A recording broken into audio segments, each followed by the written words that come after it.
আসসালামু আলাইকুম রহমতুল্লাহ। সম্মানিত দর্শক শ্রোতা ভাই এবং বোনেরা, আমি আপনাদের সামনে এখন সূরা আল হাদিদের 16 থেকে 19 নম্বর আয়াত পর্যন্ত এই 4টি আয়াত বাংলা তর্জমা পড়ে শোনাবো।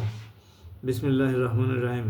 ইমানদারদের জন্য এখনও কি সে ক্ষণটি এসে পৌঁছায়নি যে আল্লাহর আযাবের স্মরণে এবং তিনি যে সত্য কিতাব নাজিল করেছেন তার স্মরণে তাদের অন্তরসমূহ বিগলিত হয়ে যাবে?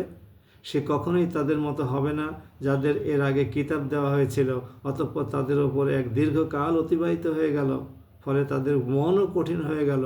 এদের মধ্যে এক বিরাট অংশই হচ্ছে নাফরমান। তোমরা জেনে রেখো, আল্লাহ তাআলাই এ ভূমিকে তার মৃত্যুর পর পুনরায় জীবন দান করেন। অবশ্যই আমি আমার যাবতীয় নিদর্শন তোমাদের জন্য খুলে খুলে বর্ণনা করেছি। আশা করা যায় তোমরা অনুধাবন করতে পারবে। যেসব পুরুষ ও নারী আল্লাহর পথে দান করে এবং আল্লাহকে উত্তম ঋণ প্রদান করে, তাদের সে ঋণ আল্লাহ তাআলার পক্ষ থেকে বহু গুণ বাড়িয়ে দেওয়া হবে। উপরন্তু তাদের জন্য থাকবে আরও সম্মানজনক পুরস্কার। আর যারা আল্লাহর উপরে ঈমান এনেছে তার রসুলের উপরে, তারাই হচ্ছে যথার্থ সিদ্দিক বা সত্যবাদী ও তাদের মালিকের সামনে সত্যের পক্ষে সাক্ষ্যদানকারী। তাদের সবার জন্য রয়েছে তাদের মালিকের পক্ষ থেকে পুরস্কার এবং তাদের নিজেদের নূর, যা তাদের সাফল্যের প্রমাণ বহন করবে। অপরদিকে যারা আল্লাহকে অস্বীকার করেছে এবং আমার নিদর্শন সমূহকে মিথ্যা সাব্যস্ত করেছে, তারা হবে জাহান্নামের বাসিন্দা। সম্মানিত ভাই এবং বোনেরা, আল্লাহ পাক ঈমানদার এবং কাফিরদের সম্পর্কে পরিষ্কার করে বক্তব্য আমাদের সামনে প্রকাশ করেছেন। এখন সিদ্ধান্ত মানুষের, তারা কুফরের পথ অবলম্বন করবে নাকি ঈমানের ছায়াতলে আশ্রয় লাভ করে দুনিয়া এবং আখিরাতের কল্যাণ নিশ্চিত করবে, আখিরাতের কল্যাণ ত্বরান্বিত করবে। কল্যাণ নিশ্চিত করবেন তো আল্লাহ রাব্বুল আলামিন। তবে আমরা চেষ্টা করতে পারি, যতটুকু সম্ভব ঈমানের উপরে দৃঢ় থাকার চেষ্টা করতে পারি। সম্মানিত ভাই এবং বোনেরা, যারা প্রকৃত ঈমানদার তারা অমুসলিম, কাফির, মুনাফিক, মুশরিক এদের মতো অত সচ্ছল নাও হতে পারে, কারণ তারা অর্থ ইনকাম করার সময়, সম্পদ উপার্জন করার সময় হক পথ যেটা সেটাই অবলম্বন করে। আর অন্য শ্রেণীর যারা আছে তারা হক না হকের মধ্যে কোনো বাছ বিচার করে না। তারা যে পথে ইনকাম করা যায় সেই পথেই অবলম্বন করে। সুতরাং তারা কখনোই সমান হতে পারে? কখনোই সমান হতে পারে না।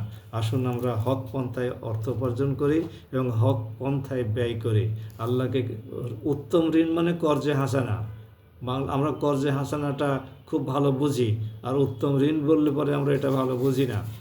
কাজেই আল্লাহর পথে খরচ করা, গরিব দুঃখীদের কল্যাণের জন্য ব্যয় করা, গরিব দুঃখী আত্মীয় স্বজনদের কল্যাণের জন্যে, তাদের কর্মসংস্থানের জন্যে, তাদের ভরণ পোষণের জন্যে অর্থ সম্পদ দান করা, জিহাদের আল্লাহর পথে যারা প্রচেষ্টা চালিয়ে যাচ্ছে দিন কায়েমের জন্যে তাদেরকে অর্থ সাহায্য প্রদান করা, জাকাত প্রদান করা, এগুলো সব আল্লাহর পথে দান করার শামিল।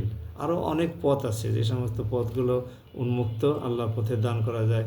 মসজিদ মাদ্রাসায় দান করা, তারপরে নিঃস্ব পথিকদের দান করা, যারা দিনের কাজে নিয়োজিত আছে তাদের অর্থ সাহায্য প্রদান করা, এই সমস্ত বিষয়গুলোকে, যারা ঋণগ্রস্ত আছে, দুস্থ আছে, তারপরে আপনার অসহায় আছে, নিঃস্ব আছে, গৃহহীন আছে, এই সমস্ত যারা অনেক কষ্ট করেও জীবন নির্বাহ করতে পারছে না, সন্ততিদেরকে ভালো জীবন উপকরণ সরবরাহ করতে পারছে না, এসবই আল্লাহর রাস্তায় দান করার শামিল এবং কর্জে হাসানার শামিল।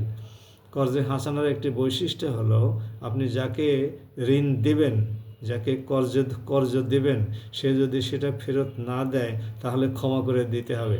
এই শর্তে কাউকে আর্থিক সহায়তা প্রদান করলে সেটাকে কর্জে হাসানা বলে। আসুন আমরা যতটুকু সম্ভব দান খয়রাত করি, দান সাদকা করি। এই দান আল্লাহ পাক একদিন অনেক গুণে বর্ধিত করে আমাদের সামনে পাহাড় সমান করে হাজির করবেন। রাসূলুল্লাহ সাল্লাল্লাহু আলাইহি ওয়াসাল্লাম একটা হাদিসে বলেছেন, কেউ যদি একটা খেজুরের পরিমাণও দান করে, সেটাকে আল্লাহ পাক লালন পালন করে কিয়ামতের দিন পাহাড় সমান করে বান্দার সামনে দান হিসেবে হাজির করবেন এবং তার জন্য উত্তম পুরস্কারের ব্যবস্থা থাকবে আশা করা যায়। সবাই ভালো থাকুন। আমার এই ইউটিউব চ্যানেলটির নাম হলো ডক্টর আতাউরস অ্যানালিসিস। আপনারা মেহরবানি করে সাবস্ক্রাইব করুন এবং পাশে থাকা বেল আইকনটি ক্লিক করে রাখুন, তাহলে সমস্ত নোটিফিকেশন পৌঁছে যাবে এবং আপনার মাধ্যমে আপনার বন্ধুবান্ধবরাও আল্লাহর কালাম শুনতে পাবে। আসসালামু আলাইকুম।